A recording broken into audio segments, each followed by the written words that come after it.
thought a night walk in the woods would clear my head. But the deeper I went, the more I realized Dyer wasn't walking alone. The forest swallowed me the moment I left the roadside.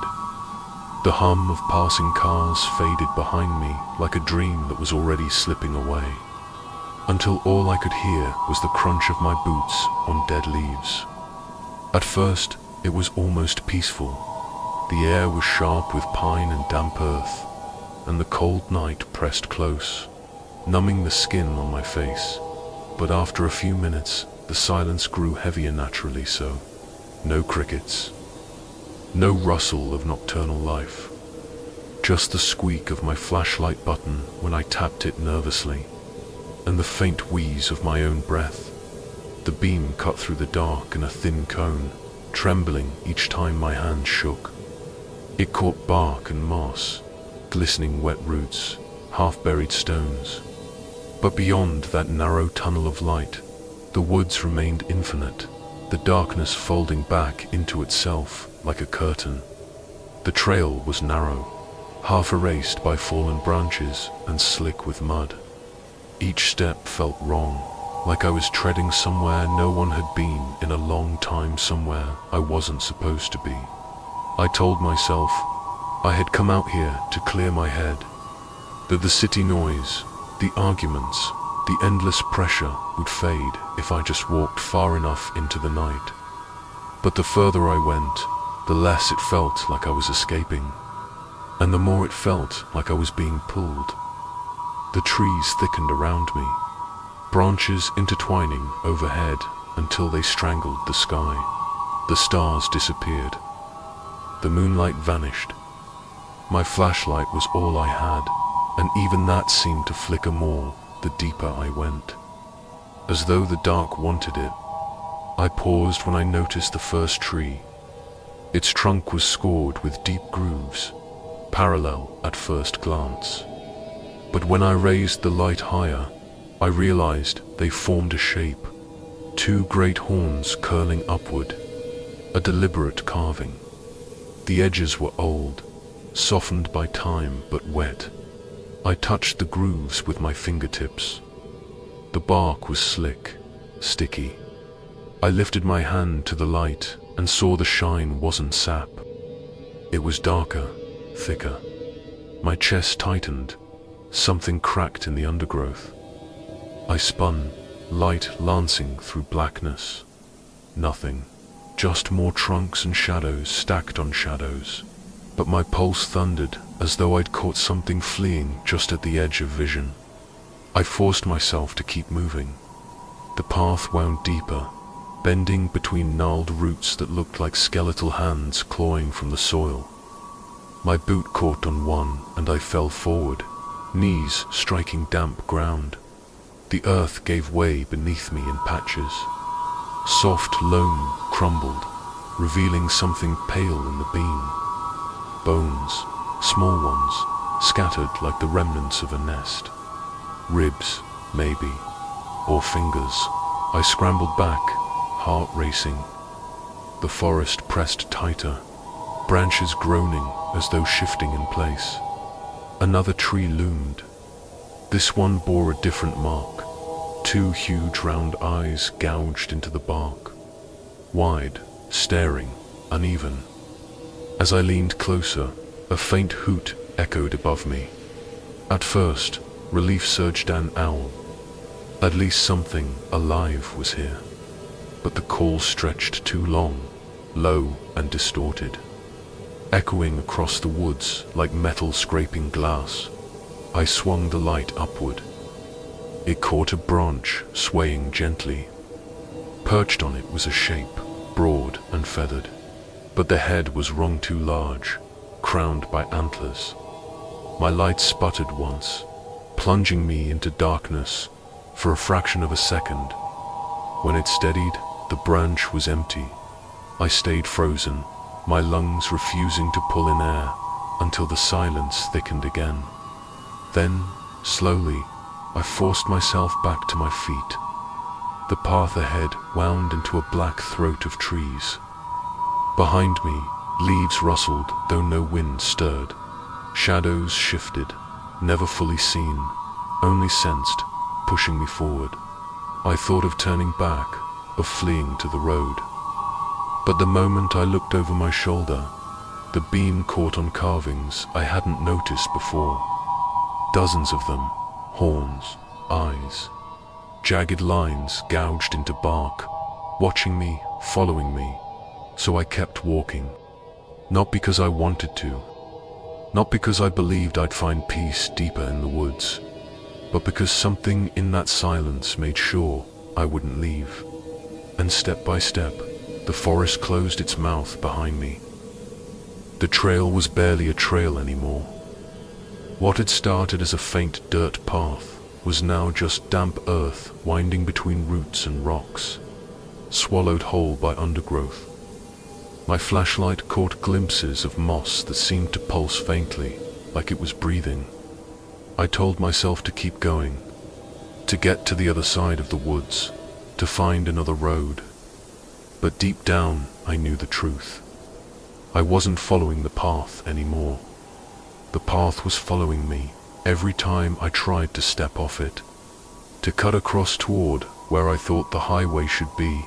The trees pressed closer, branches knitting into walls.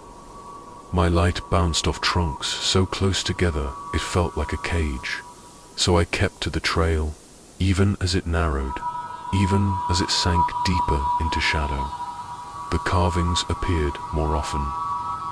Horns gouged into bark, wide staring eyes, some fresh, the edges raw and splintered.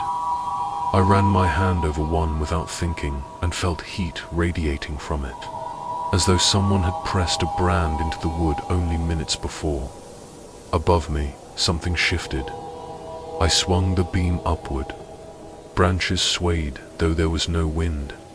For an instant, I caught the gleam of feathers. Two eyes reflected back at me, not the round, bright eyes of an owl. These were dull, milky, unfocused like eyes that had been dead for years. They blinked. The branch snapped. Nothing fell. I stumbled backward, heart racing. The silence pressed in again, thicker, until even my own breathing seemed muffled. Then, faintly, I heard it, a bleating sound. At first, it was faint, almost a trick of memory like a goat calling from far away. But as I moved forward, it grew louder, distorted, echoing through the trees. The sound twisted, rising into something almost human. I turned a corner and froze. A clearing opened ahead, the ground bare, the trees circling close like a ring of watching giants. In the center stood a wooden post, rough-hewn, rotting. Around it, bones littered the ground. Not just animal bones, long femurs, broken ribs, a skull split wide. My light flicked over the post and caught another carving deeper than the rest. Horns again, but this time they framed a shape, a goat's head. The grooves were slick, wet. Something oozed from them, dark and Tarthic. The bleating grew louder, reverberating through the clearing. I swept the light wildly. Nothing, no animals, no movement, just bones and carvings. Then I heard the flutter. Wings, heavy, deliberate. I spun, and for half a second the beam caught it. An owl perched on the post, feathers matted, antlers jutting from its skull. Its beak opened, but the sound that came out wasn't a hoot. It was a whisper, low, rasping, human. Leave. The beam sputtered. When it steadied, the post was empty. Only the bones remained. I backed away, feet crunching over ribs. That's when the whispers rose not from the owl, not from the clearing, but from the trees themselves. They hissed through the bark, voices overlapping, words I couldn't make out, but heavy with intent. My light darted across the trunks. More carvings. Not just horns or eyes now. but mouths gaping, jagged, stretched to wide. As the beam touched them, the whispers sharpened until I could almost understand. Join us. The trees leaned closer. I swear they moved. Roots curled from the soil, twisting toward my boots. I ran. Branches whipped at my face, clawed at my jacket. The beam jolted wildly, catching glimpses of pale shapes between trunks' legs that ended in hooves. Eyes glowing faintly, shadows that darted out of sight each time I turned. Behind me, the bleating returned, louder, closer. I burst onto another stretch of trail, gasping, and forced myself not to stop, not to look back. But the whispers followed, riding the air, seeping into my skull. And when I finally risked a glance over my shoulder, I wished I hadn't. For an instant, just at the edge of the light, I saw them, figures between the trees, tall, lean, faces obscured. Their outlines flickered, like they were carved from the same bark as the forest. Antlers crowned their heads. Their eyes were pits, swallowing the light. They didn't chase me. They only watched, and in their silence, I realized something far worse. I hadn't stumbled into their woods. They had let me in. The trail twisted downward, winding into a hollow where the trees grew so close together they looked like ribs of some colossal carcass. My flashlight dimmed with every step, the beam shrinking until it barely pushed 10 feet into the dark. The battery was full. I'd checked before leaving. But down here, the forest ate light. The air was damp and thick, carrying the smell of rot and copper. Each breath burned, and I could taste something metallic on my tongue. I thought I heard water at first, a stream hidden in the trees. But as I listened closer, I realized it wasn't water. It was chanting, low, rhythmic, pulsing through the soil itself. The sound drew me forward until the path opened into a clearing. My light swept over the ground and froze, a circle. The trees formed it perfectly, trunks bending inward as though grown deliberately into the shape. In the center stood stone stool, jagged slabs, each carved with horns and eyes.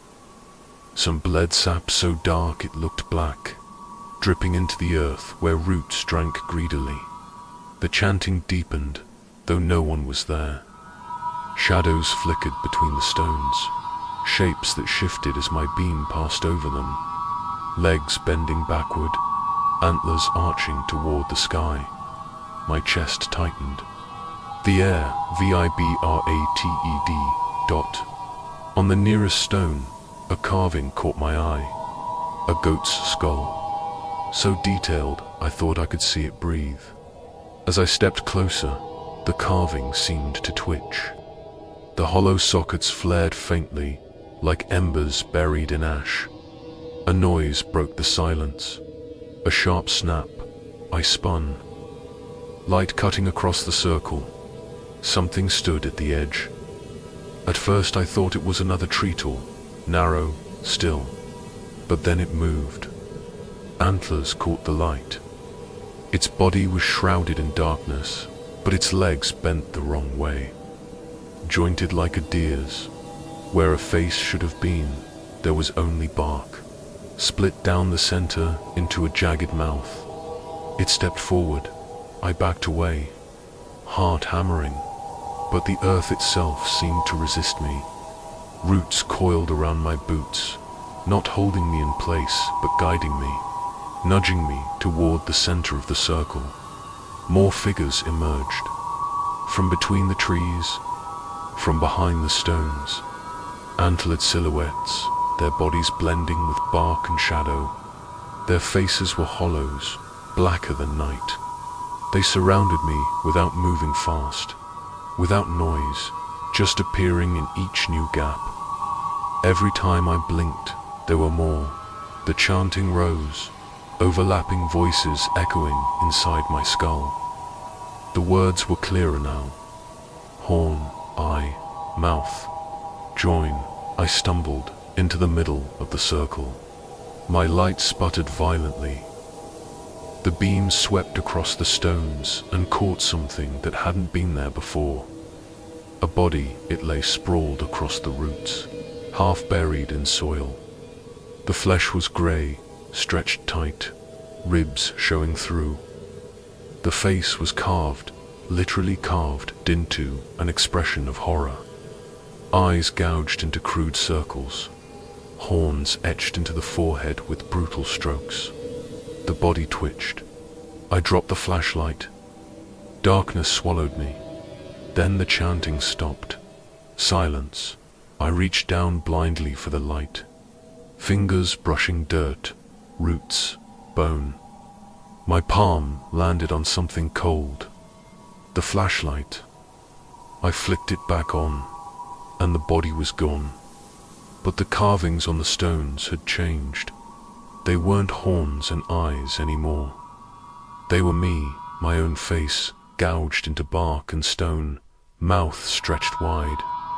My reflection stared back at me a dozen times over, frozen in agony.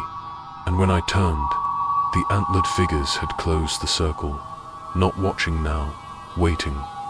The circle pressed in, tighter with every heartbeat. My flashlight shook in my grip, its beam spasming across stone faces, my faces etched in twisted agony.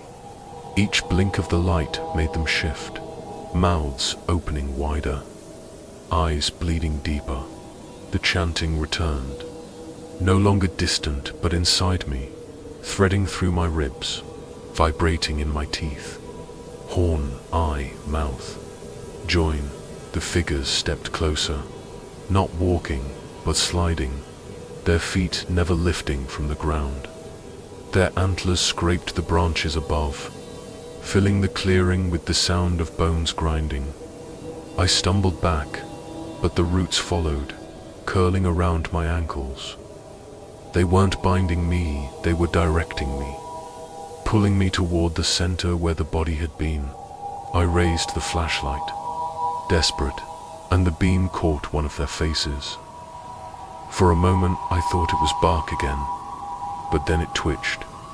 Lips peeled back, revealing teeth too many, too sharp, stretching all the way to the ears. Eyes that were nothing but pits rolled in the sockets. Searching, it hissed. The others joined. Low snarls bleeding into the chanting until the sound became unbearable. A storm of hunger. I turned to run, but the trees shifted, trunks sliding like pieces in a puzzle. The path behind me closed, branches knitting together into a wall. The only way was forward into the circle. The ground bulged, roots tearing through soil, forming shapes, horns, eyes, mouths. They writhed like worms, twisting into grotesque symbols. In the middle, the earth cracked open. A pit yawned, black and endless. The chanting grew frantic. Feed, feed, feed. One of the figures lunged, antlers gleaming. I swung the flashlight wildly. The beam seared across its face, and it recoiled, shrieking in a voice like splitting wood. But the others didn't stop. They surged closer, limbs jerking, bodies bending at impossible angles. I tripped, hitting the ground hard. The flashlight skittered away, beams spinning across the circle. In its light, I saw more baddies, half alive. Their mouths opened in silent screams, their hands reaching, skin etched with the same Hornandi carvings. The pit pulsed. A breath escaped it, hot and damp, carrying the stench of rot. Something moved deep inside, something massive, shifting like a sleeper stirring. The figures stopped suddenly, antlers tilting toward me like compass needles. They waited. The chanting ceased. A voice rose from the pit. Not many voices, one dot deep, ancient. Every forest keeps what it is given. The ground shook. The bodies in the soil writhed, their eyes glowing faintly. Now, give yourself. Roots snapped around my wrists and ankles, dragging me toward the pit. I clawed at the earth, nails splitting, but the soil gave no purchase. My scream caught in my throat as the black mouth widened, shadows writhing inside like smoke alive. In desperation, I grabbed the nearest stone. My fingers brushed the carving, my own face gouged into it. The stone burned under my touch. My reflection in the carving blinked. Its mouth moved. Run, the roots hesitated. Just for a moment, I wrenched free, tearing skin from my hands, and lunged for the flashlight. Its beam flared once, pure white, searing across the circle. The figures shrieked, their forms unraveling into bark and ash. The pit convulsed, shadows writhing violently. I ran, the trees screamed as they shifted, branches clawing at my face, but the path opened just enough. I sprinted blind, the chanting rising again behind me, the forest howling. I didn't stop until the first light of dawn bled through the canopy, and when I finally looked back, the forest was still, silent, but I knew it hadn't let me go. It had only let me run. I made it out. At least, that's what I tell myself. When the first grey light of dawn filtered through the branches, the woods fell silent, as if nothing had ever happened. The chanting ceased. The antlered silhouettes melted back into the trees. The pit sealed shut, soil closing over it like a mouth swallowing its last breath. The forest looked. Ordinary birdsong carried across the clearing, sharp and bright. The smell of moss replaced the iron stench.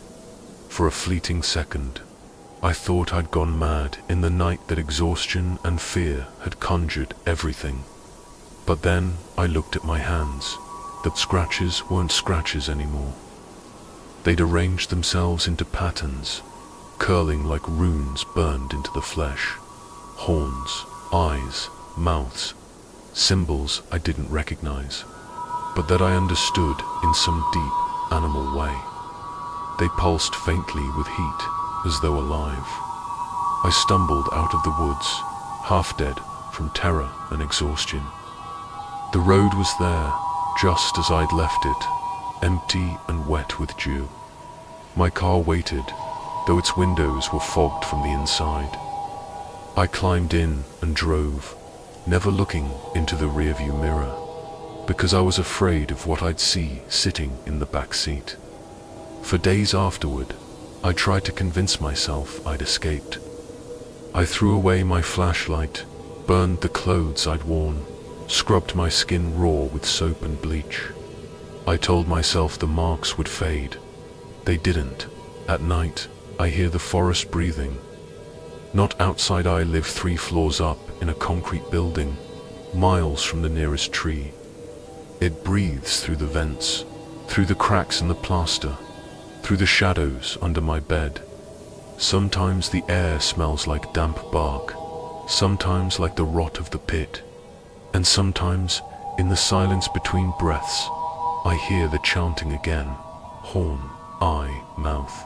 Join, I ignore it. I tell myself it's a dream, but when I wake, the marks on my arms are darker, sharper. My veins bulge black beneath them, as though sap instead of blood runs their dot 2 weeks after I left the forest.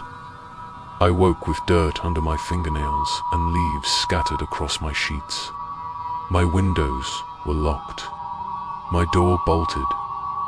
Still, the forest had found me. The worst was the mirrored at first. It was just a shadow behind me, antlers, faint and quick. Then it was my reflection, lagging a second behind, mouth opening too wide, eyes rolling too far. Now it isn't me at all. The thing in the mirror blinks when I don't. It smiles when I cry. And sometimes, late at night, it presses its hands against the glass, the carvings on its skin glowing like brands. I don't go near mirrors anymore. I don't go near the woods either. But the woods don't need me to. They've already rooted inside. Last night, while brushing my teeth, something hard rattled against porcelain. I spat, expecting blood. What fell into the sink wasn't mine. It was too sharp, too long like a wolf's fang. It twitched, and when I tried to throw it away, my hand wouldn't let go. My fingers curled around it as though it belonged there, as though it had always been part of me. I dropped it only when the chanting surged through my head so loud it drowned my thoughts. I lay awake after that, staring at the ceiling, tracing the antler-shaped shadows that bent across it. The shadows moved even when no light did. They grew longer, curling across the walls like reaching fingers. At some point, I realized they weren't cast onto the ceiling. They were growing from it this morning. The fang was gone. I don't need anyone to tell me where it went. The forest doesn't release its guests. It collects them, slowly, piece by piece. And when it's done, when the horns and eyes and mouths covering my skin are complete, I won't have to go back. The forest will come here. It will stand in my doorway, in my mirror, in my bed. Every forest keeps what it is given, and I gave myself the moment I stepped off that path. The next time I hear the chanting, I know I won't be able to resist. My lips will move with it. My voice will join theirs. I escaped the woods, but the woods never escaped me.